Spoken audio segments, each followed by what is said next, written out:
Now, Maruti Suzuki has been updating a lot of their cars recently, and the latest car to get an update is the car that we have right here.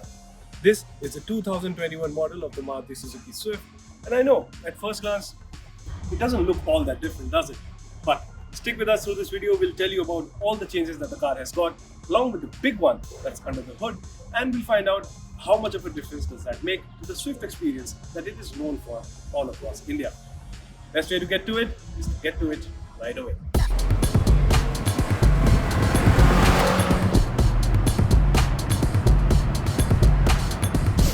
If we talk about the changes on the outside, well, there's not a lot to talk about really, as the changes are subtle.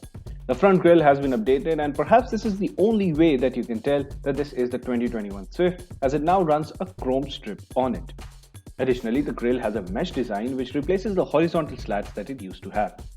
And then you can have the new Swift in a dual tone color option like our test car right here. And well, that's the entire list of changes on the outside.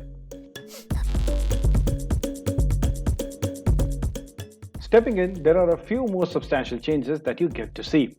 First is that it now gets the latest generation infotainment system from Maruti Suzuki, which is good to use, and additionally, the top-end variant will come with a digital color MID, which is borrowed straight from the Maruti Suzuki Baleno. The dials on the instrument cluster also now have red highlights on them, and lastly, new fabrics. In terms of features, the Swift now comes with start-stop functionality for better mileage, which is now claimed to be up by 2 km per litre than before. And it also gets cruise control and auto-folding outside rear-view mirrors, which is good. Other than these changes though, the Swift is exactly the same in every other way. So in terms of looks and features, it can be called as a mild update at best, as it still misses out on things like wireless charging and connected tech which the competition offers. The big change, and the only considerable change that makes a difference to the Swift experience, as we said, is the update to the engine. Now the 1.2-litre 4-cylinder petrol engine uses 2 fuel injectors instead of 1, which gives it better control on the fueling of the car. The upsides to this is that the car feels smoother and more refined to drive than before. It's also really quiet at idle, and there are no vibrations whatsoever. On top of this, the engine now makes 90 horsepower, which is up from 83 horsepower, which the older Swift made. Will you feel the power difference? Not really, but the improvement in refinement can be felt for sure.